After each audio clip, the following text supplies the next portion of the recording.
You're tuned in to another episode of Recruitment Entrepreneurs by Recruit CRM. Hey guys, welcome to another episode of Recruitment Entrepreneurs by Recruit CRM. And today I have the awesome Lindy Sollinger here. She's from South Africa. And Lindy, we're super excited to hear your story. And so, Lindy, do you want to sort of start by just telling us who you are, where you're from, and like where did you grow up and how you got into recruitment, the full story? Okay. Hi, Sean. Thanks for having me on the show. It's great to meet you too. I started actually, I was born and bred Cape Town, South Africa. Did a bit of a stint in the UK, working in recruitment there. But I basically started off life. I went to university, and then when I left university, I went traveling with a friend backpacking, came back in October, and then was looking for work, and then by total chance got a job in recruitment, and the main reason I took it was going to start in January, and I had a few months of more holiday. So I started off in January. It was very tough in the beginning. I had a very difficult boss. In those days, I won't tell my age, but she wasn't actually prepared to do anything on computers. So she didn't like my spelling. I was already used to spell checks, and so it was a bit of a transitionary thing. And we were doing temp recruitment at the time. Wow, that's hard. Was hard, but it landed up being quite lucrative because she left after 6 months, and I had to head up. I went straight in. 24, no experience, heading up the whole temp division, and really did actually so well that they changed. And Lindy, take this back for me, right? So you obviously got into recruitment super young because this was your first job, but was this something you wanted to do growing up? Like, did you know growing up that you were going to be like a professional recruiter? And I guess not. So what did you want to be when you were growing up? I actually wanted to be a psychologist. And then I went to university, studied psychology and economics, did a dual major. Wow. And the psychology it was quite irritating. It just wasn't, I couldn't. And then I loved the economics with the graphs and everything. So I did honors. I carried on with the honors in economics, left, and had the boyfriend at the time who said I should get into HR or whatever. Yeah. And I thought, okay, HR, it was quite a good idea. I can even remember when we discussed this and how it was like quite I thought, HR, wow, that is me, but I didn't even know about recruitment. And then I kind of stumbled into it when I got back. So I had kind of thought about HR, but kind of stumbled into recruitment because it was like the job at the time. So then I went back, I was doing the temp recruitment in Cape Town. Yeah.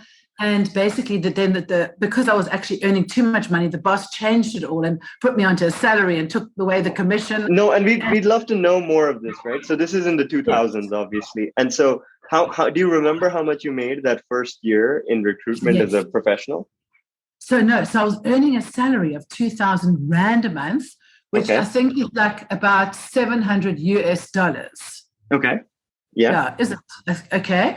And and then I started to do extremely well. So I was earning like my little salary, and then like about 4,500 Rand, say, which is about 4,500 Rand. How much is that in dollars? God, 45. I can tell you. It's $300 actually. Okay. So then I was doing quite well, but but I actually got a little bit bored because I was now working and earning, and then I've been totally like stumped by the commission thing. So I decided to go travel and went to London and worked in recruitment in London, but it was terrible because I had to do like admin because I decided I didn't feel like staying in London for too long. Yeah. And I didn't want to tell them, oh yes, I'm going to stay and then not stay. So I landed up just getting temp jobs as an administrator in a recruitment agency. It was a nightmare. I'm not skilled as an administrator at all. And then I worked there, but then I came back and then went into financial services recruitment for a company, and at the time it was like a bit of a recession and things weren't great and it was difficult to get jobs, but I landed up doing quite well there as well. And then the bosses kept going on. And were these all like jobs which had like a base salary and a commission, or were some of them just commission or just salary? Like how did that? They were all nice, like accountants, financial managers. So quite mid-level financial services. Got it. Definitely no, com only. Yeah. No, So, I mean more for you as a consultant. No, I was earning a basic salary, Okay. but not that much. And then I started to do really well. And I actually landed up building up a nest egg and thought to myself, I can actually do this. I can do this on my own. And I've always I'm quite entrepreneurial. I've always spent my life working wherever, from when I was 15. I thought I can do this. And then, but I had a restraint of trade for a year.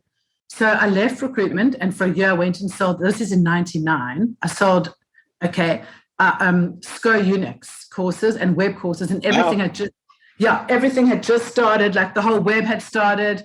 But then it was 99, the world was coming to an absolute end. It was Y2K, people were freaked out, no one was buying these flipping courses. It was quite hectic, okay? But through that, I got into the whole IT space, met all these amazing IT people, and also met, the decision makers, and I met like some of the potential candidates and built up like a sort of a network of IT people, and still managed to stay within the sort of legal bounds and honored my restraint for a year. Yeah. And then after a year, I built up a little bit of a cash reserve from the recruiting. No, not actually built up. I built it before from the cash reserve. I lost the sales wasn't great. And then I've opened up my own little business from my house. And when you say IT, Lindy, do you mean like you just hired like programmers and developers, or did you do all roles within the information technology space? Yeah, so did you do salespeople and everything? So from junior tech support all the way up to CTO. And my first role that I placed was a tech supporter at a big at a retailer here in Cape Town. So so I started off in my little apartment in Sea Point, which is a little place in Cape Town in South Africa, in my pajamas, just working with like 2 months' salary in the bank. And then after 3 months, I met these other people, moved into like a shared office space with them, also other like tech people. So they were. But how long did it take, Lindy? How long did it take for you to make your first placement and get paid for your business for the first time? 1 month. 1 month. So 1 month to make the placement, or 1 month to get paid? 2 months to get paid. Get paid, 1 month to get paid. Yes, I took contractors on. I had hardly any money. In those days, I was working with checks. I was having to like interview people in like coffee shops, and they would offer to pay for the drink. I'm like, oh, okay, you can pay. I was like, where, normally we'd be paying. So it was, and then after 3 months, I moved into the shared office space, which was actually very awesome. And then there's a company called Web Africa that started off in that space, and they're like a huge company here today. So it was quite a nice environment for me and to meet other sort of tech people. And then my sister joined us after a year. And she was actually in India traveling. I'm like, you get out of India, you're becoming a hippie, come back, make some money, help me out here. And she's amazing. We work extremely well together. We're quite close as sisters, and her skills and my skills are very complementary. So initially, she would be handling more of the candidate side, and I became in touch with the client side. And then now she became a fully fledged partner after a year. She used her commission and paid me, and we sorted everything out. And we're 50-50, and we are partners in the business. She's an amazing partner. Yeah.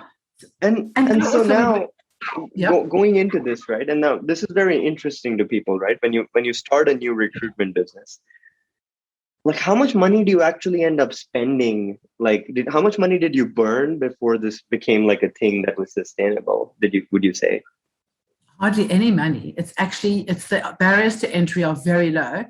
Okay. But to make it in tech recruitment, very difficult, because there's not a lot of candidates. You're working with a lot of egos. Like we moved after 3 months of this sort of, was in this shared office space. Then I moved into an IT incubator. We moved in 2001, and then we were like surrounded by IT companies. So I think the barriers to entry in recruitment are very low. That's also the problem with the recruitment, and then people come in and undercut you and everything. But in tech recruitment, it's different because it's very much to cut in again, right? About the whole undercutting thing. Did you mostly do contingent recruitment, or did you also figure out how you could get retainers over time?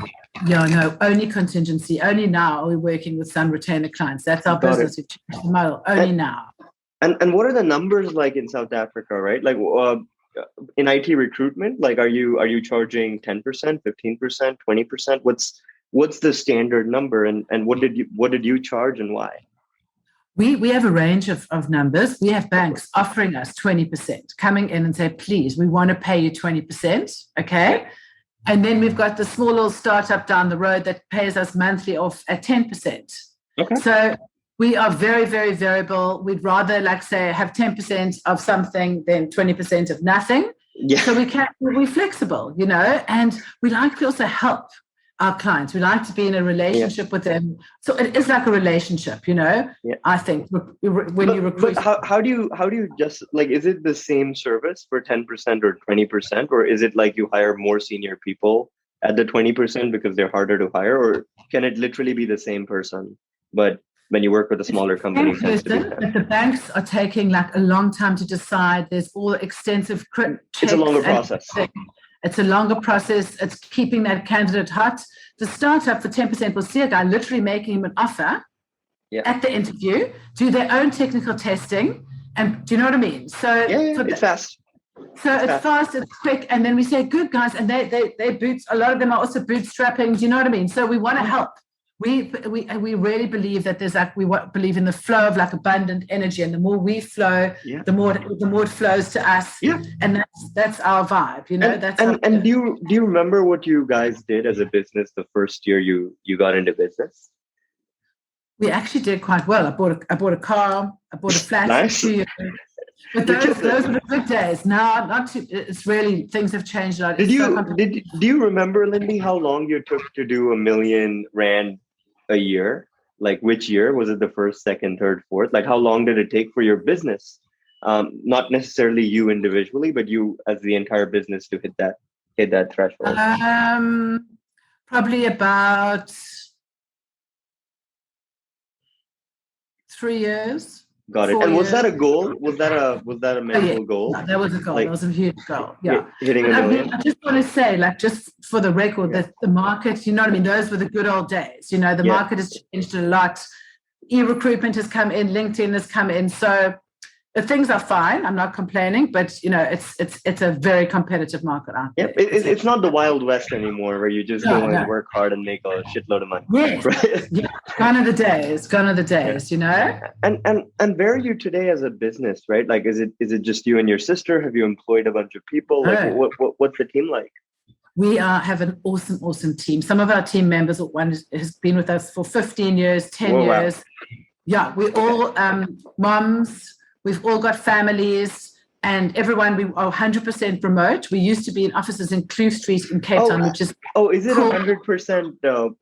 Obviously, it's a woman-owned company because it's you and your sister, but are all the employees in your company women? All female. There's 10, 12 of us. We employ our mom as well. That's incredible. 6 recruiters, another recruiter. Everything's completely remote. Our admin person has been remote for like 3 or 4 years. She had twins. We said, okay, Janice, work remotely. So the whole ethos at DataFin is that we connect on an emotional level with our candidates and clients. We're selling humans. So that we have to have the same values that we put out into the market. We have it internally as well. So we give people food vouchers in lieu of to help with tax issues as we have fiscal drag. So we give them coffee vouchers. We feel we care about our staff internally. Yeah, you help them optimize taxes and everything, and not just pay them a paycheck and have them deal with it, right? Yes. And to go on to this, right? So obviously, it's super important when you're building a company to make sure your employees, your recruiters, your consultants are motivated to keep doing more work and staying with you for the long term. So how have you structured compensation to reflect that? Like, have you made a large commission component? Have you created maybe stock ownership or anything that would help drive people to do more?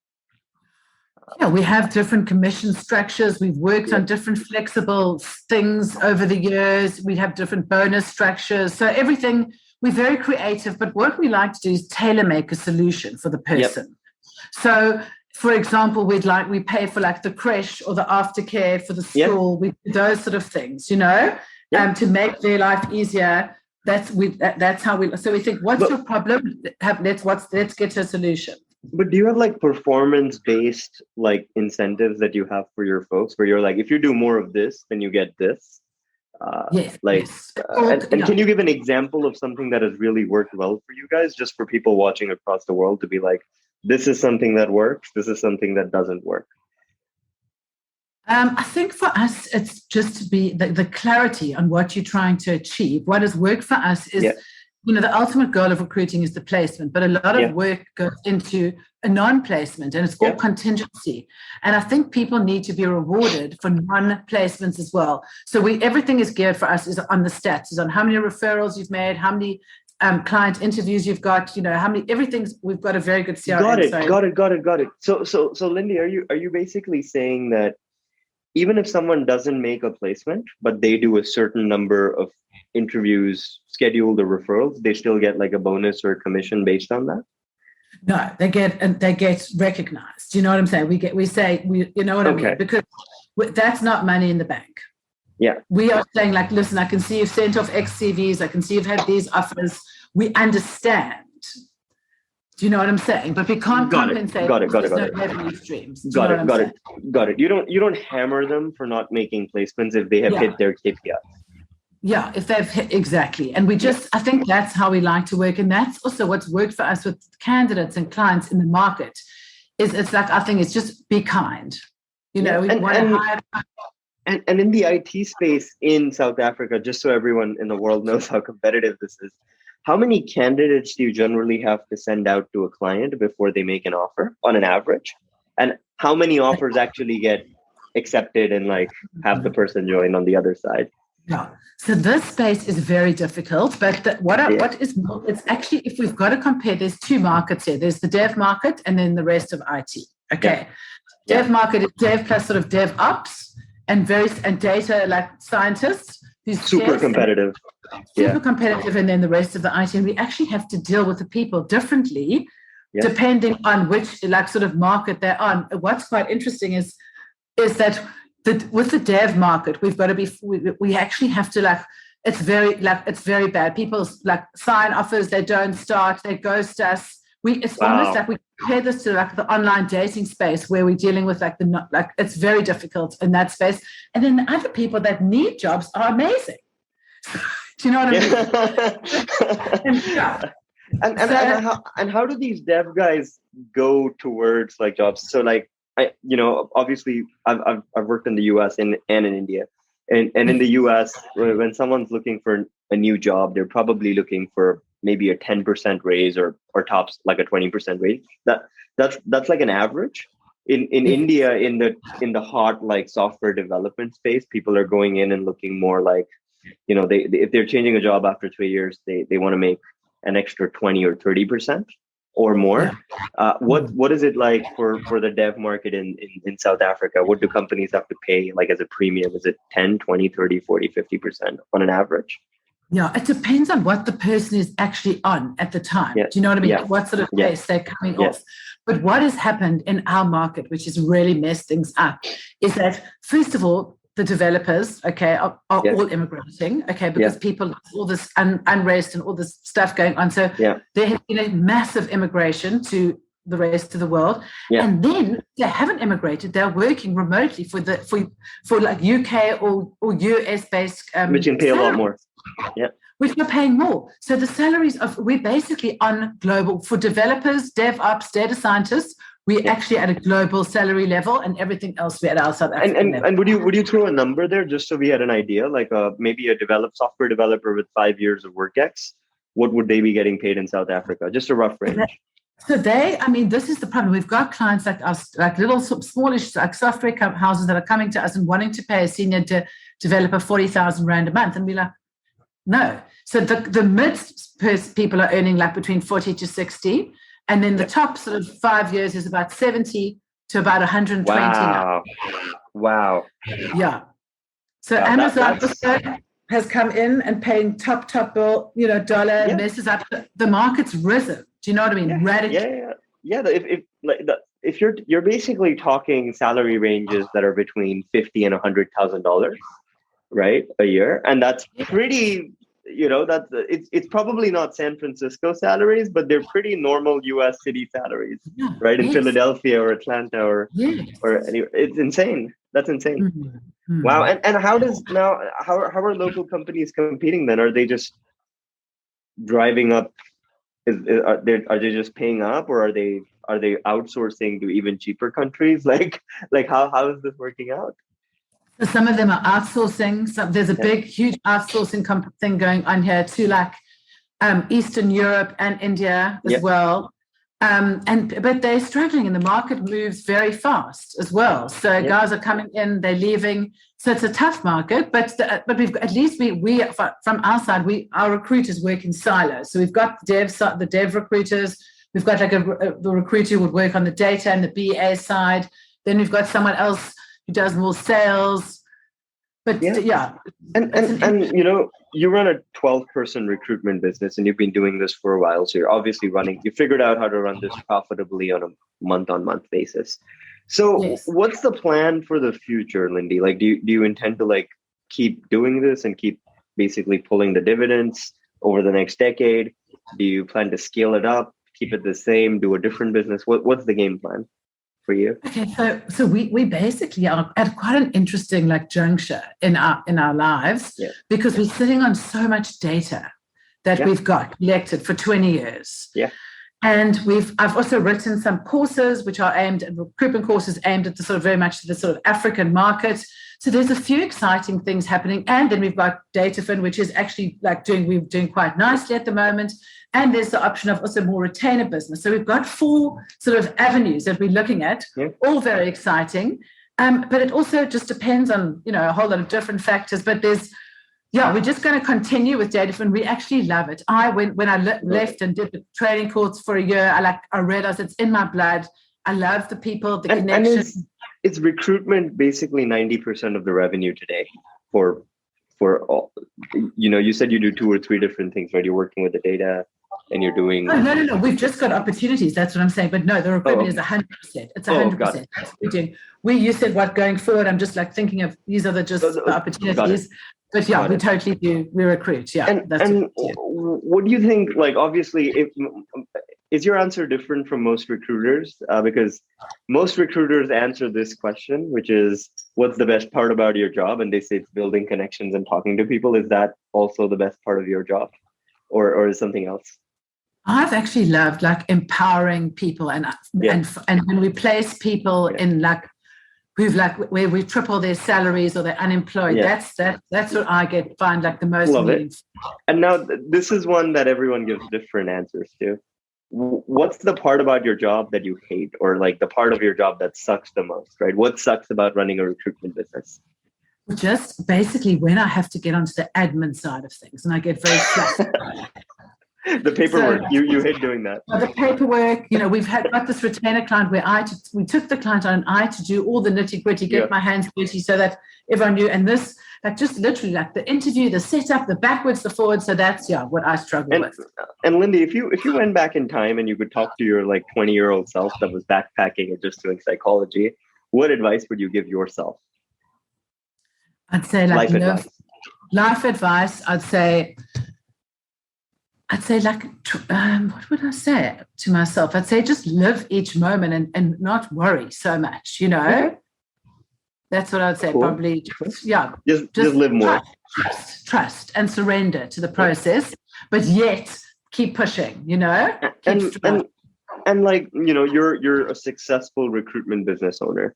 So if someone comes up to you today in South Africa, because you're more experienced in that market and they're 25 or 35, and they want to start a recruitment business, what would you tell them to do? What are the top 1, 2, or 3 things you tell them to do before they start it? I'd say obviously get a phone, get some sort of a scanner, thingy, whatever. And then the good CRM system, set that up, get onto LinkedIn, get your LinkedIn profile sorted out, and just get a good brand out there. And my main thing is that you've got to take the ego out of recruitment. Yeah. And that's what trips up everyone all the time. It's like, and that is what we are. We are the buffer between the egos. And that's what you've got to realize. And that is very, and sorry to interrupt. One last thing is that this job is very difficult. Yeah, and if you don't realize how hard it is, it's not easy. That's why not everyone can be a success at it. So you've got to. And that's why you have that the turnover we do, right? A lot of people get into recruitment and get out because they hate it. Because it's like sales, right? It's challenging and it's not for everybody. And so, Lindy, like last question, right? What's Lindy's life like outside of work, right? Are you are you married? Do you have children? Do you have like dogs, cats? Like what is the situation like? Okay, well, yes, I've got 3 kids. Cool. I've just actually in the process of getting divorced. I was married for 16 years. Cool. My kids are 10, 12, and 15. So I am very busy. I can imagine. And any animals? Do you animals? I've got one called 2 dogs called Jedi. I'm sorry, 2 dogs. One called Jedi, one called Storm, and we kind of share the dogs between the kids and the dogs. Stay 5 days with me and 5 days with the ex, and the dog comes. Wow, that's like a full house, right? You're like a super busy person. That's incredible. That's incredible. And thanks for doing this, Lindy. I'm sure there's people that are watching this, looking to start a recruitment business in South Africa, and they're like, "Hey, this sounds exciting." And where can people find you, Lindy? If people want to reach out and like, engage you for consulting or advice, like what's the best way to get to you?